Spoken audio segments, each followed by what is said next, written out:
Velkomin í guðfræðinámið okkar. Guðfræði. Orðið guðfræði kemur frá gríska orðinu theos sem þýðir Guð. Þannig guðfræði kenning Guðs.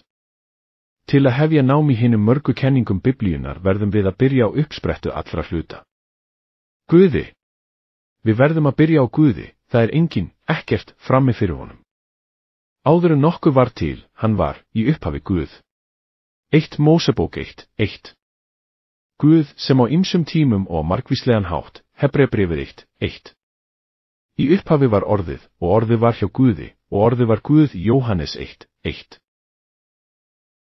Það fyrsta sem við munum rannsaka eru 1. Nöfn og titlar Guðs. Nafn persónu, staðar eða hlutar er það sem það er þekkt undir. Nöfn Guðs eru þau sem hann er þekktur undir. Þeir tákna persónuleika hans. Já, nöfn Drottins eru þau sem fólk hans þekkir hann undir. Frelsa mig, ó Guð, með nafni þínu Sálm 54, la. Þeir sem þekkja nafn þitt munu setja traust sitt á þig Sálm 9:10. King James Version greinir nöfn Guðs með því að nota prentaragerð. Þannig að þegar þú lest orðið Guð í Biblíunni veistu að það er þýtt úr hebreska orðinu Elohim. Orðin Drottin, Guð, Drottin Guð, Drottin Guð eru úr hebreska orðinu Jehóva. Og orðið Herrar er dregið af orðinu Adonai. Hvert þessara orða, Elohim, Jehóva og Adonai, lýsir eðli Guðs. Og gjörðir hans gagnvart mannkyninu, þar sem greint er á milli hins heilaga og syndara. Elohim. Orðið Elohim, sem er þýtt sem Guð, er að finna meira en 2300 sinnum í ritningunni. Samt er þetta ekki persónulegt nafn Guðs, heldur er það opinber titill Guðs, hvað hann er. Guð. Elohim. Orðið Elohim er ekki aðeins notað Guð, heldur menn. Ég hef sagt, þér eru guðir, og þér eru allir börn hins hæsta. Sálmur 82:6 og Jóhannes 10:34-35. Og fyrir skurðgoð. Þú skalt ekki gjöra þér stifta Guði. Mósebók 34:17. Það er titill Guðs eins og orðið forseti er titill embættis. Forsetin er opinber titill æðstu framkvæmdastjóra Bandaríkjanna. Það er ekki nafn hans, heldur titill hans. Og sömuleiðis eru til margs konar forsetar, fyrirtækja, trúboðsfélaga og svörf. Opinbert nafn Guðs er Elohim, embætti hans. Elohim er fleirtölu nafnorð. Í einu segjum við að fleirtala þýðir 2 eða fleiri. Þetta á við á ensku en ekki á hebresku. Við höfum 2 tölur á ensku, eintölu sem þýðir 1, fleirtölu, 2 eða fleiri. Í hebresku höfum við hins vegar 3 tölur, eintölu sem þýðir 1. Tvískiptur, jafngildir 2, fleirtölu, táknar 3 eða fleiri. Þannig er Elohim fleirtölu nafnorð, 3 eða fleiri. 1. Mósebók 1:1 segir, í upphafi skapaði Guð, 3 eða fleiri, himinn og jörð. Önnur uppástunga þrenninguna er að finna í 1. Mósebók 1:26-27 og Guð, Elohim, sagði, við skulum skapa mann í okkar mynd. Bókstafleg merking Elohims er mátturinn sem framsækir, hinn sterki. Og í 1. kafla 1. Mósebókar er Elohim lýst sem því að hann setur fram kraft sinn með þessum 10 orðum. Skapaði, hreyfði, gerði, deildi, sköpuðu, hreyfði, deildi. Enda og blessaður. Engin skepna hefur vald, en það sem Guð hefur gefið honum.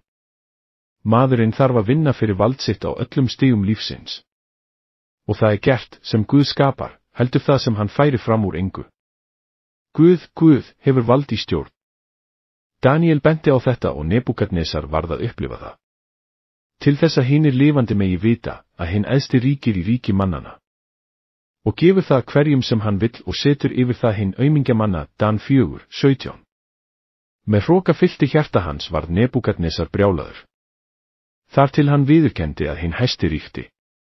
Aðeins þá kom skynsemi hans aftur til hans og hann trúði staðfastlega á þennan sannleika.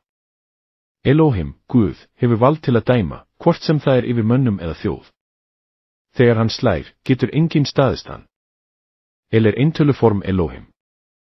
Það er að finna 250 sinnum í ritningunni.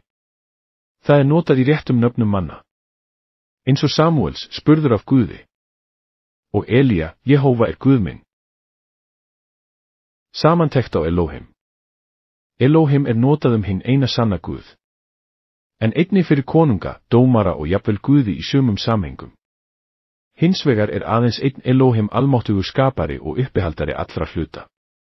Nafnið Elohim minnir okkur á vald, kraft og guðlegt eðli Guðs. Hann ekki aðeins skaparinn, heldur sá sem stjórnar og viðheldur öllu. Í næstu lotu munum við kanna annað nafn Guðs. Jehóva, lausnarinn. Mark Cameron var einn fremsti guðfræðingur samtímans. Hann fæddist í Fayetteville, Tennessee 31. júlí 1911.